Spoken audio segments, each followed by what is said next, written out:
Voici l'humeur, je ne sais pas dans quel état elle est, cette humeur de Pierre-Emmanuel Barret, messieurs, dames.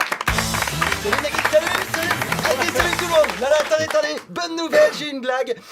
Est-ce que vous connaissez le point commun entre ma femme et sa robe de mariée? Non. Plus personne rentre dedans. Non. Assez rigolé Nagui. C'est l'heure de ma revue de presse et aujourd'hui on va parler socialisme. Jingle. Les mauvaises nouvelles, c'est très très bien. Après on est triste, on pleure comme des femmes. Alors on a le mascara qui coule sous nos petits yeux tristes. On se transforme en panda. On peut se nourrir exclusivement de feuilles et de bambou. Et on devient éco-responsable. Alors c'est dingue, hein, j'ai l'impression d'être cancérologue. J'arrive, je m'assieds dans le fauteuil et je dis bon, j'ai une mauvaise nouvelle, hein. Après la loi de surveillance généralisée, après l'état d'urgence permanent, après l'amendement sur le secret des sources, après la réforme pénale, après la garde à vue de journalistes indépendants, le socialisme vous présente le fichier TES. Wouh! Et c'est quand même magique, hein, les mecs, tu leur files le pouvoir 5 ans pour qu'ils réduisent les inégalités. Tu ressors avec la loi El Khomri, 5,5 millions de chômeurs et la boîte à outils du parfait petit gouvernement totalitaire. Et Hollande, c'est Kim Jong-un, sans les yeux bridés et sans le charisme. Alors, le fichier TES, Ça va, non le fichier TES, qu'est-ce que c'est? Oui. Eh bien, c'est un grand fichier, hein, qui regroupe toutes les informations relatives à un individu, votre adresse physique, électronique, le nom de vos parents, la couleur de vos yeux, de vos cheveux, votre taille, votre photo et le diamètre de votre anus, hein. Et vu le diamètre actuel, je sens que ça tiendra pas sur une feuille A4. Dans le fichier, il y a aussi les empreintes digitales et anecdotes amusantes, hein, sur les empreintes digitales de Manuel Valls. On retrouve un peu de l'ADN du cul de tous les Français, hein. Alors, la mise en place du fichier est passée en scred, un peu un dimanche de Toussaint et en même temps c'était raccord. Le jour de la fête des morts, ils ont définitivement enterré le socialisme. Ah, parce que je les entends déjà, hein, les fils de pute qui vont me dire « Ouais, mais en même temps, moi ça me dérange pas, le fichage, j'ai rien à me reprocher. Hein, et si demain il y a un mec qui coule le vagin de toutes les femmes avec du fil de pêche, ils vont dire « Ouais, mais en même temps, moi ça me dérange pas, le cousage de chatte, je mets jamais de tampax. Hein. » Non, et comment on fait, sérieusement? Comment on fait s'ils promulguent une loi qui ordonne de mettre dans des camps tous les gens qui font moins d'1m37? Qui va présenter l'émission? Hein? Non, les histoires de fichage géant, ça se termine toujours comme un Jackie et Michel. Hein, à la fin, on s'en prend plein la gueule. Alors, Nagui, j'aurais aimé finir sur une note positive pour détendre l'atmosphère.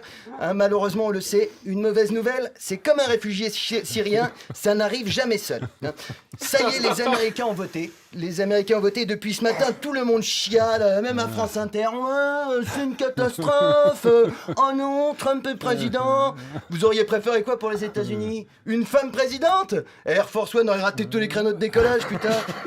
Comment elle aurait fait, Hillary, pour négocier avec l'Arabie Saoudite? Elle aurait crié super fort dans la cuisine pour que les mecs l'entendent au salon? Non, c'est ridicule. Hein, en plus, vous vous rappelez comment les Noirs avaient pris la confiance après l'élection d'Obama? Moi, je vois d'ici la réaction des femmes.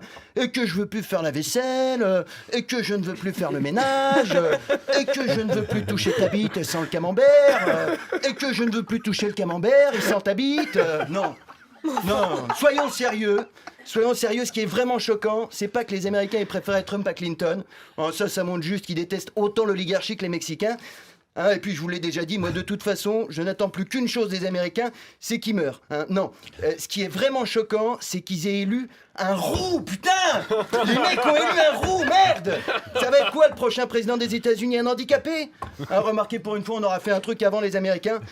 Hein, non mais sérieusement, il n'y a qu'un Américain pour élire un roux. Hein. Personne n'aime les roux. Je veux dire, même les roux n'aiment pas les roux. Hein.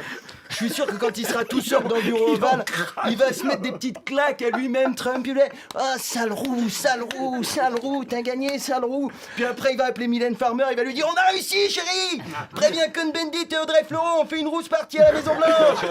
Hein. Alors d'accord, avec Trump au pouvoir, ça va être chaud aux États-Unis pour les PD, les Noirs, Mexicains, pauvres et musulmans, mais en même temps... Est-ce que c'était les plus heureux avant l'élection? Non, au contraire, j'ai la solution pour eux.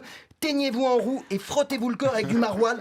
Vous aurez l'air con, bien sûr, mais vous ne serez pas expulsé.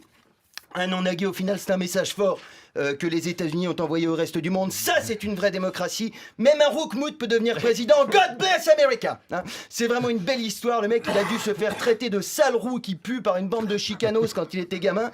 Et maintenant, il va pouvoir se venger en les expulsant tous. Retenons bien cette leçon. Hein. Cessez d'emmerder les roux à l'école. Merci de m'avoir écouté. France Inter, Nagui, la bande originale.